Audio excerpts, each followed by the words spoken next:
n'importe quel connaisseur va avoir une sensation particulière face à une émeraude de Mouzeau.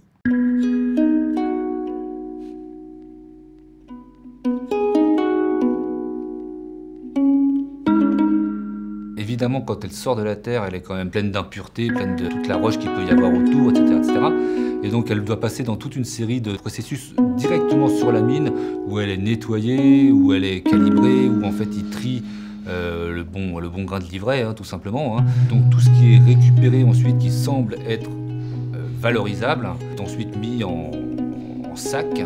Et là, c'est transporté à Bogota, où là, il y a des gens beaucoup plus à même de faire le tri, qui est fondamental. C'est extrêmement compliqué et c'est là, je pense qu'il faut être un vrai spécialiste pour arriver à imaginer tout ce qui va pouvoir se produire à la suite de ce bout de caillou, finalement. Hein. Et donc là, tous ces gens qui vont venir ensuite ont cette habitude et ce professionnalisme du brut et vont arriver à imaginer tout ce qui va pouvoir se passer à partir de ce brut. Ces gens-là le font à Bogota, le font depuis des générations et des générations. Ils ont cette maîtrise du brut phénoménale. La certification interne est délivrée pour chaque pierre et permet de retracer toute l'historique de la pierre, de l'extraction jusqu'à la pierre finie en passant par le préforme. Mouzeau est la première compagnie de pierres de couleur à demander une certification auprès du RJC.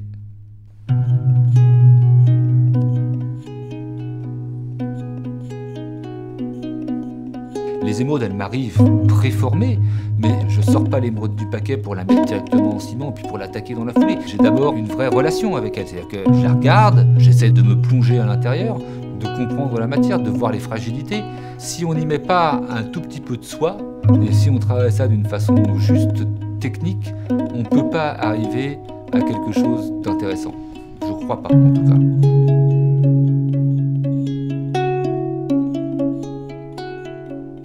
En travaillant avec Mouzeau, j'ai vraiment l'impression d'un aboutissement parce que j'ai une vraie liberté. Il y a une espèce de confiance qui s'est instaurée et au bout du compte, je choisis la forme à donner, je choisis le résultat final. J'ai beaucoup de liberté. C'est très, très, très, très appréciable.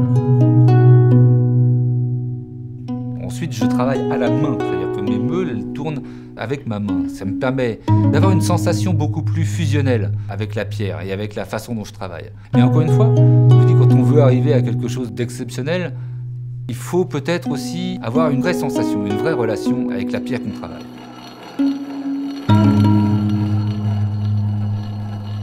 Chaque pierre a son aboutissement, le moment où elle est bien, le moment où elle est pleine, le moment où elle s'épanouit.